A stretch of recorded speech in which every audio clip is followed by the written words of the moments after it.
Would you believe we nearly missed this place? The night was chilly, we were hungry, and suddenly we stumble onto this gorgeous restaurant with twinkling terrace lights. It felt like the city was rewarding us for all that wandering. I'm Maya, joined by Daniel, and tonight we're turning our language learning into a real-life restaurant adventure. Stick around, because by the end of this episode, you'll know how to book a table, ask about the menu, navigate tricky food questions, and pick the perfect dessert in English.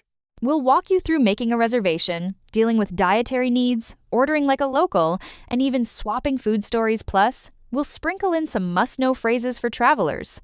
Sound good? Let's head inside and get this dinner and our learning started. That view from the terrace set the mood perfectly, but then the real challenge hit choosing from a massive menu. Honestly, I was torn between that famous cod dish and something I've never tried before. It's like every dish was calling my name. I almost went straight for grilled chicken, but then I noticed how many seafood options there were. When in Portugal, try the bacalhau, right? Exactly. People say there are hundreds of ways to cook codfish here. Makes you wonder which one you'll actually get. That's why I love asking the waiter for a recommendation. Locals always know the hidden gems. And don't even get me started on the drinks, fresh orange juice or a glass of local wine. Both sounded perfect after a long day. I went for the wine, couldn't resist. But I love that you can get amazing juice here too. There's something so refreshing about making those little choices when you travel. Menus can be tricky, but talking to the waiter always helps.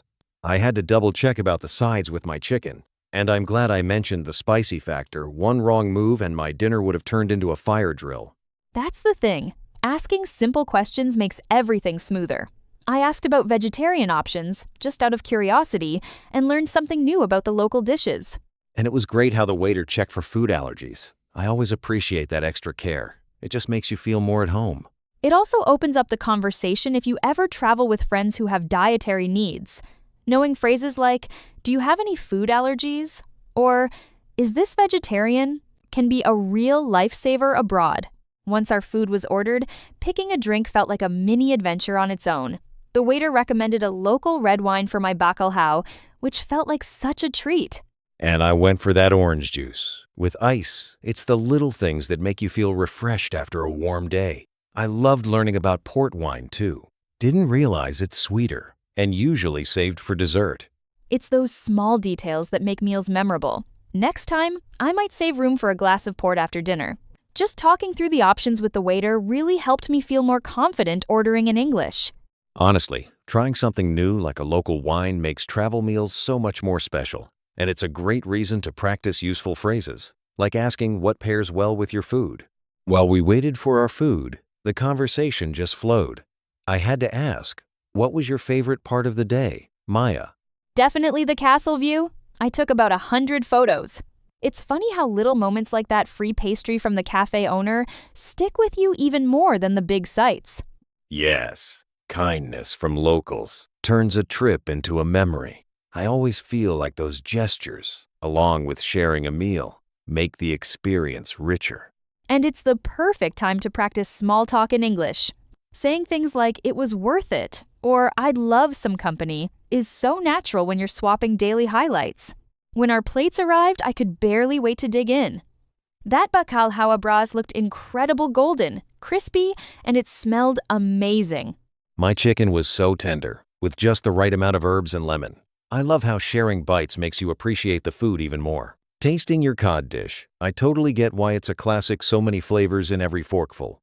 Glad you liked it. It's fun describing dishes to each other too. Little phrases like, "How would you describe it?" or "Can I try a piece?" make dinner conversations feel more lively.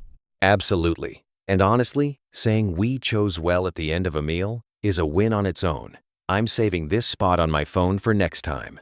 As we relaxed after dinner, I couldn't help but ask about dinner times back home. 9 or 10 at night in Spain? That's wild compared to Canada, where we're usually done by 7. It's all about the lifestyle. We often take long lunches and sometimes a quick siesta, which pushes dinner later. Not everyone keeps the siesta tradition, especially in big cities, but eating late is still the norm. Interesting how meals shape daily life. In Canada, it's all about variety. Lots of international food, with people grabbing sandwiches or pasta. but also exploring Chinese, Indian, and Italian cuisines. That's the beauty of multicultural cities. Trying local food is the fastest way to connect with a place, and it always offers food for thought, pun intended. Even with full stomachs, dessert is never a hard sell. I'm convinced there's always room for something sweet, especially if it's a pastel de nata. You hyped it up so much I had to try it. The waiter's smile when we ordered coffee with our pastries made it feel even more like a local tradition. It's the small traditions that stick with you. And ordering coffee after dinner just feels so right in Portugal. Saying, "There's always room for dessert" isn't just an expression, it's practically a life motto here. Trying the signature pastry with a strong espresso was the perfect ending. I see why you said you could eat them every day. When the bill arrived, splitting it felt like the most natural thing. It's those little payment rituals asking, should we pay by card or cash, that you only pick up by actually dining out. I love how even the act of paying is a chance to practice polite phrases in English. Plus, ending the night with a, "What a perfect way to end the day, I really meant it." Walking out with a full belly and a happy heart, I realized just how much these tiny moments make travel meaningful. And with the museum visit tomorrow, I'm already looking forward to more shared adventures and, of course, more good food. So before we say goodnight, let's serve up a few fun English food idioms. Piece of cake for something easy, spill the beans for sharing a secret, and my favorite, food for thought when something makes you think. Plus, don't forget bite off more than you can chew perfect when you take on a bit too much, like we almost did with all those dishes.